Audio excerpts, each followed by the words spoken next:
Hello students, this is a supplementary video of class 9। Supplementary का है ये class 9 का वीडियो। और जो बुक का नेम है वो मोमेंट्स है। तो इस चैप्टर में हम लोग पढ़ेंगे इन द किंगडम्स ऑफ फूल, एक ऐसे राज्य, एक ऐसे किंगडम के बारे में जो मूर्खों का है, फूल के बारे में है। ठीक है, तो यहाँ लिखा है कि it is believe that fools are so dangerous that only wise people can manage them. जो फूल्स होते हैं वो काफ़ी डेंजरस होते हैं ना, उन्हें सिर्फ बुद्धिमान लोग ही मैनेज कर सकते हैं। अब देखिए इस स्टोरी में फूल्स कौन है, किसके साथ क्या हुआ, आइए आगे देखते हैं। देखिए, इन द किंगडम ऑफ फूल्स, एक जगह एक किंगडम था फूल्स। वहाँ पे जो राजा थे, उसके जो मिनिस्टर थे, दोनों ही क्या थे, इडियट थे। वे अपने जो राज्य को वो दूसरी तरह चलाना चाहते थे, मतलब कुछ नया तरह से चलाना चाहते थे, कुछ हट के चलाना चाहते थे।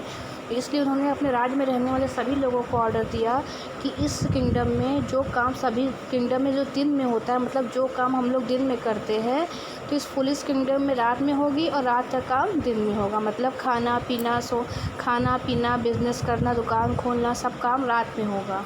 ठीक है, और बाकी जो रात में सोने का काम है वो दिन भर लोग सोएंगे। ठीक है, तो और उन्होंने किया कि जो उनके ऑर्डर को नहीं मानेगा उनको पनिश विद डेथ, उनको मृत्यु की सज़ा दी जाएगी। इसीलिए सभी लोग डरने लगे थे। तो राजा के कहने के अकॉर्डिंग ही सारे लोग दिन में सोते थे और रात में काम करते थे। ठीक है, तो फिर क्या हुआ कि एक दिन एक गुरु और अपने डिसाइपल के साथ उस सिटी में, मतलब उस किंगडम में आते हैं। तो देखते हैं कि ये तो बहुत ही खूबसूरत है, मतलब बहुत ही खूबसूरत किंगडम है, कितना सुंदर डे लाइट है, सनलाइट में बहुत अच्छा लगा। लेकिन वह देखते हैं कि इन सब के बावजूद भी लोग यहाँ दिखाई क्यों नहीं दे रहे हैं, एक मतलब एनिमल भी यहाँ पे क्यों नहीं दिखाई दे रहा है।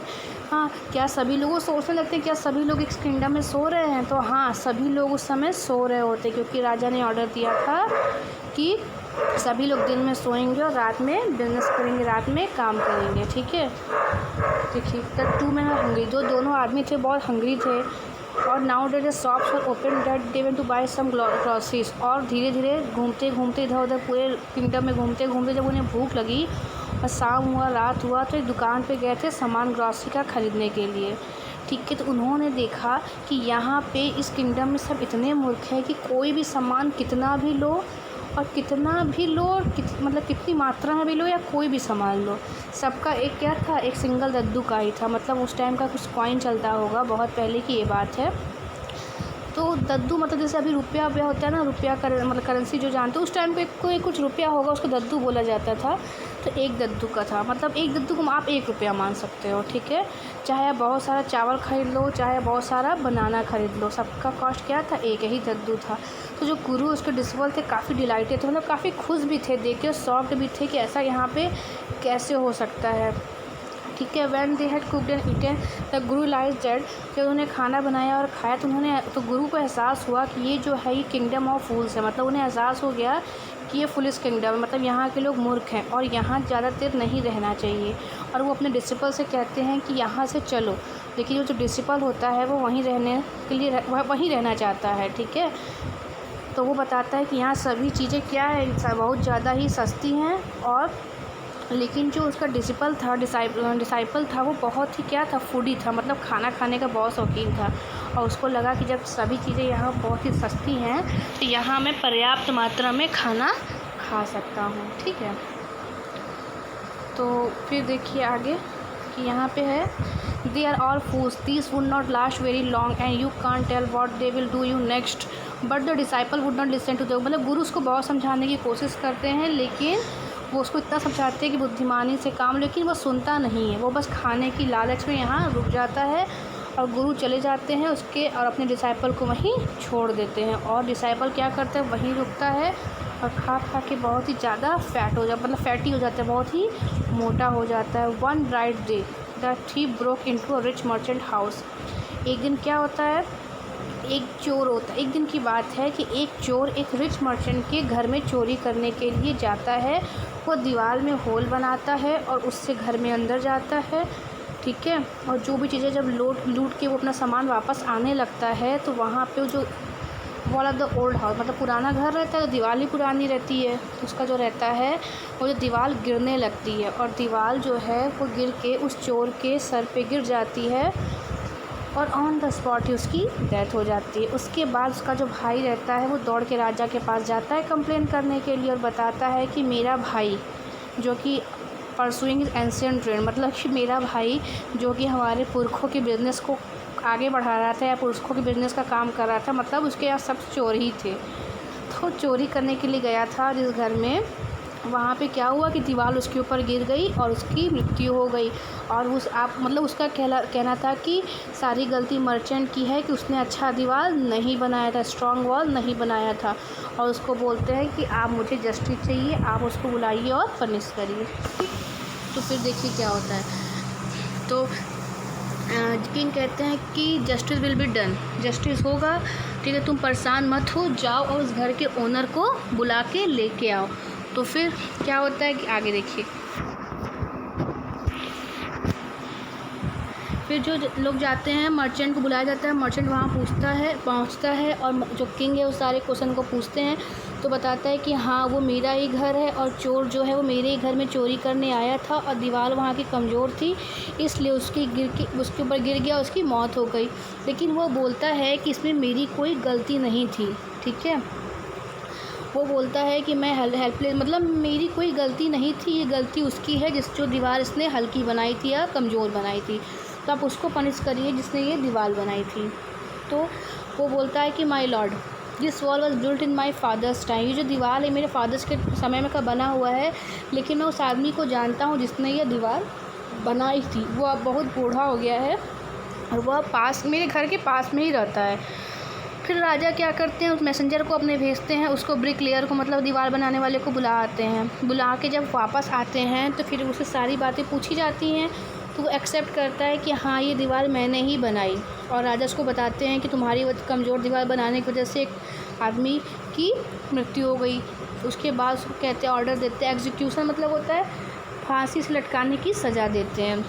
फिर वो ब्रिक लेयर अपनी सफाई में बोलता है कि मुझे माफ़ कर दीजिए, मैंने यह दीवार अपनी वजह से मतलब कमज़ोर नहीं बनाई, एक्चुअली मेरी गलती नहीं थी। उस टाइम की बात है, एक डांसिंग गर्ल थी, एक लड़की थी जो पैरों में पायल पहन के यहाँ से वहाँ टहल रही थी। बार बार मैं जब भी वो गली या स्ट्रीट से मतलब उसके आसपास से जाती, उसकी नज़रें बार बार उसके ऊपर ही पहुँच जा रही थी।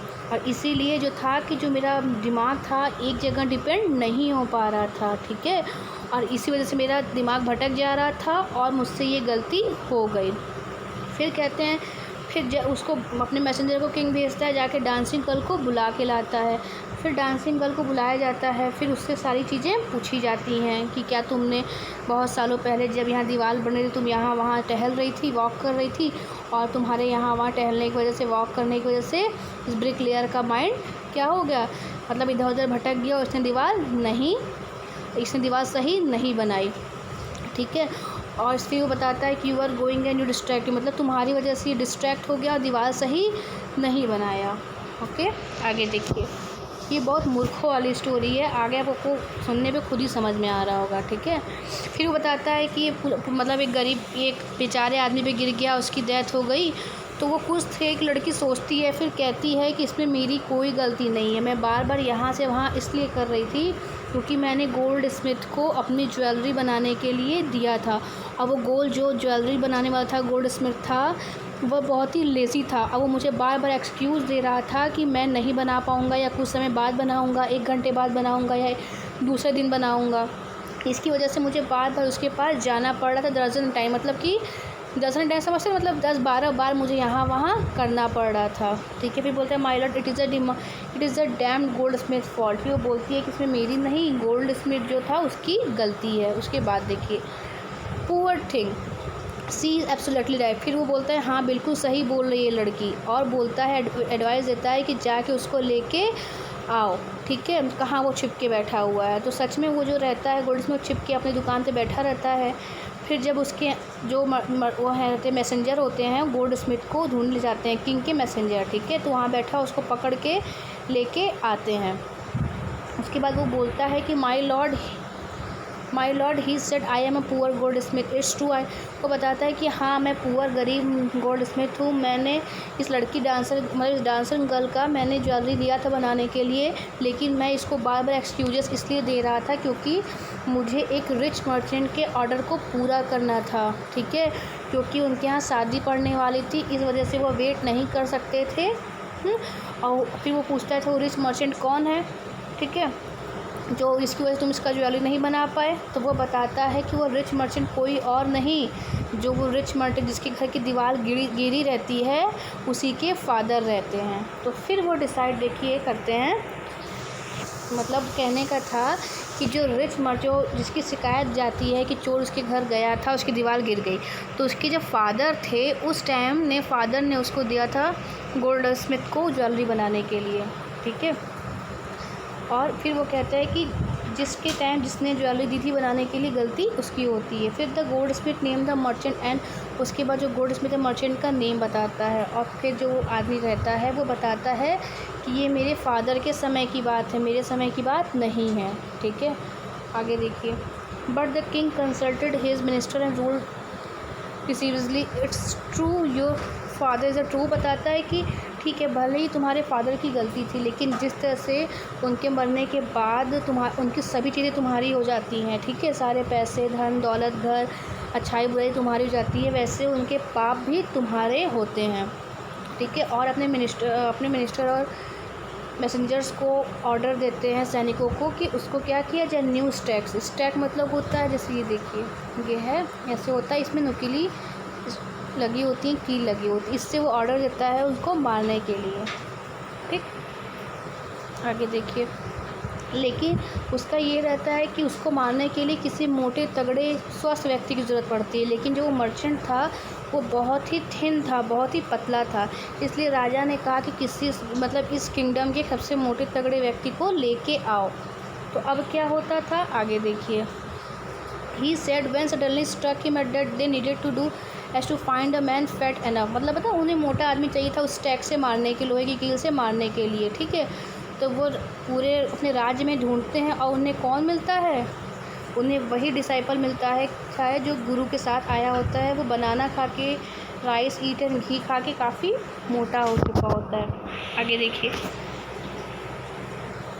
What have I done wrong I am innocent. वो डिसाइपल बोलता है कि मैंने क्या किया, मेरी तो कोई गलती नहीं है, मैं एक सन्यासी हूँ। वो रोता है लेकिन फिर भी कोई उसकी नहीं सुनता और उसको पकड़ के कोर्ट में ले कोर्ट का मतलब एक कोर्ट तो ये होता है, एक कोर्ट जो राजा जहाँ बैठते थे गद्दी पे उसको भी कोर्ट कहा जाता है। तो he remembered his wise guru's word, उसे अपने गुरु की, बुद्धिमान गुरु की सारी बातें याद आ जाती हैं कि किस तरह से उन्होंने कहा था कि this is a city of fools, या मूर्खों का शहर है, यहाँ रहना सही नहीं होगा और हमें यहाँ पे नहीं रुकना चाहिए। लेकिन गुरु की बात डिसाइपल ने सुनी नहीं थी। फिर वो क्या करता है, फिर वो ध्यान लगा के अपने गुरु को याद करता है और उसके जो गुरु होते हैं वो वहाँ पे उपस्थित हो जाते हैं।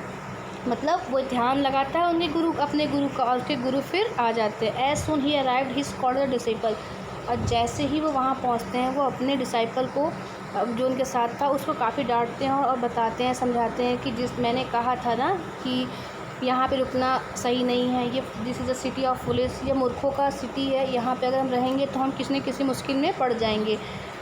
फिर उसके बाद जो ये रहता है डिसाइपल वो अपने गुरु से काफ़ी माफ़ी मांगने लगता है और उसके बाद जिसके गुरु रहते हैं वो उसके कान में कुछ विस्पर करते हैं। विस्पर मीन्स होता है कुछ बुदबुदाना, कान में फुसफुसाना, ठीक है। द गुरु और द डिसाइपल, फिर वो पूछते हैं कि वाइजेस्ट किंग की गुरु हु इज़ ग्रेटर कौन है, गुरु और डिसाइपल। तो राजा जो रहते हैं किंग वो बताते हैं कि ऑफ कोर्स गुरु ही होते हैं, इसमें कोई डाउट नहीं है, ठीक है। फिर वो पूछते हैं कि तुम ऐसा क्यों पूछ रहे हो। फिर वो गुरु बोलते हैं कि then put me to the stake first, इसलिए पहले मुझे मारा जाए, उसके बाद मेरे डिसाइपल को मारा जाए, ठीक है। आगे देखिए, when the disciple here this, वो समझ गया कि राजा मतलब कि उसके जो गुरु हैं वो क्या कर रहे हैं। तो फिर उसके बाद वो चिल्लाने लगता है डिसाइपल कि नहीं, पहले मुझे मारा जाए उसके बाद मेरे गुरु को मारा जाए। और दोनों में काफ़ी बहस होने लगती है, लेकिन राजा अभी भी समझ नहीं पाता कि ये दोनों मरने के लिए इतना ज़्यादा परेशान क्यों हैं, क्यों ये दोनों साथ मरना चाहते हैं, ठीक है। उसके बाद फिर वो गुरु बोलता है कि put me to death first reply the guru, मुझे पहले मरना है, पहले मुझे मारिए। ठीक है।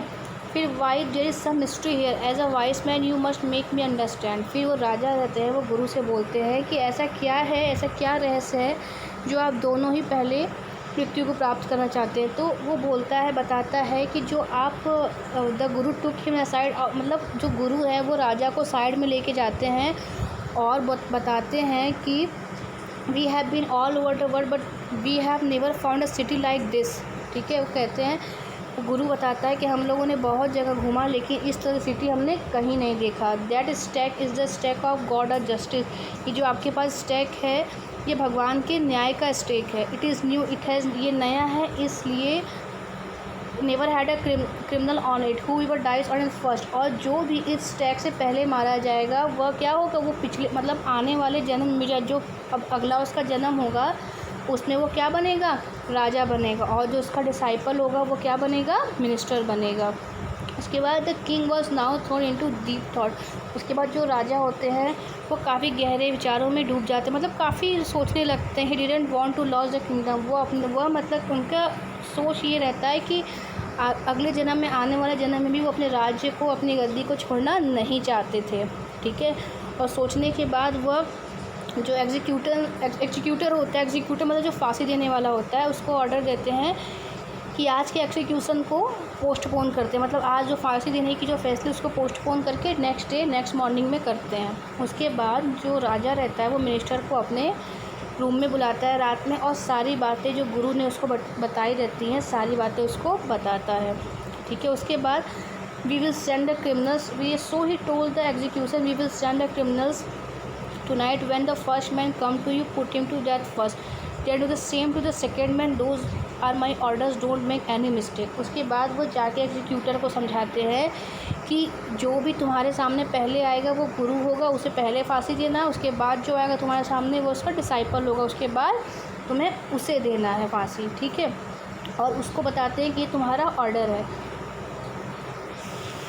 उसके बाद ये देखिए दोनों क्या करते हैं कि जो किंग होते हैं उसके मिनिस्टर होते हैं, वो कपड़े बदल के मतलब वेशभूषा अपना इस तरह से कर देते हैं कि वो जो एग्जीक्यूटर होता है फांसी देने वाला वो भी कंफ्यूज हो जाता है कि ये कौन है। और दोनों अपना ड्रेस बदल के, कपड़े बदल के वो जो गुरु और डिसाइपल होते हैं उनके जैसे ही बन जाते हैं। आगे देखिए फिर है कि when the bodies were taken down to the throne. उसके बाद दोनों को मतलब मार दिया जाता है और जब उनकी बॉडी को ले जाया जाता है एक के बाद एक, तब लोग उनको देखते हैं तो उन्हें एहसास होता है कि ये तो राजा और मिनिस्टर हैं। ठीक है। अब क्या है, तो मतलब दोनों बेमौत मारे जाते हैं, अपनी मर्ज़ी से ही अपनी मौत को बुलाते हैं। The city was in confusion. अब जो सिटी में काफ़ी कन्फ्यूज़न हो जाती है, लोग डिस्कशन करने लगते हैं कि हमारा किंगडम कैसे चलेगा, कौन होगा हमारे किंगडम में का राजा। उसके बाद सडनली लोगों के माइंड में आता है कि क्यों नहीं गुरु को हम लोग अपना राजा बना लें और उनके डिसाइपल को हमारा मिनिस्टर बना लें। We people need a king and a minister. वो बताते हैं कि हमें किंग और मिनिस्टर दोनों की ज़रूरत है। तो ये डिसाइड होता है। तो जो वो डिसाइपल होता है वो तो मिनिस्टर बनने के लिए रेडी हो जाता है, बट वो जो गुरु होते हैं वो रेडी नहीं होते हैं किंग बनने के लिए। It did not take many arguments. और बहुत सारे आर्गूमेंट्स के बाद वो डिसाइड करते हैं क्या बनने के लिए, राजा बनने के लिए। ठीक है। दे फाइनली वो एग्री हो जाते हैं उस फुलिश किंग का, मतलब उस फुलिश किंग को रिप्लेस करने के लिए, मतलब वो राजा जो मूर्ख राजा था उसकी जगह गद्दी को संभालने के लिए। और वो ऑर्डर देते हैं कि जिस तरह सभी गांव में सभी जगहों पे सारे काम दिन में होते हैं और रात में सोते हैं, वैसे ही अब इस किंगडम में भी होगा। मतलब दिन में लोग काम करेंगे और रात में सोएंगे। और यहाँ पे हर एक सामान हर एक गद्दू का नहीं मिलेगा। ठीक है। और हर एक चीज़ों की प्राइस फिक्स कर दी जाएगी। बस अब ये स्टोरी यहीं पे ख़त्म हो गई। ये जो एक था, एक फोक टेल था। फोक टेल ये कनाडा का फोक टेल था। इसको लिखा है A.K. रामानुजन ने। फोक टेल क्या होता है? फोक टेल का मतलब होता है एक ऐसी कहानी जो बहुत लंबे समय से चली आती है, जो सालों साल चली आती है। जैसे कि हमने रामायण पढ़ा है, महाभारत पढ़ा, उसकी कहानियों को हम कंटिन्यू पढ़ते रहते हैं। तो वैसे ही फोक टेल होता है कि जो एक फोक टेल मतलब ये हंसी वाली या काफ़ी कॉमेडी स्टोरी कह सकते हैं, जो काफ़ी लंबे समय से लोग उसको सुनते हुए चले आते हैं। ठीक है। बस ये स्टोरी यहीं पे ख़त्म हुई और नेक्स्ट वीडियो में हम एक्सरसाइज डिस्कस करेंगे। ओके।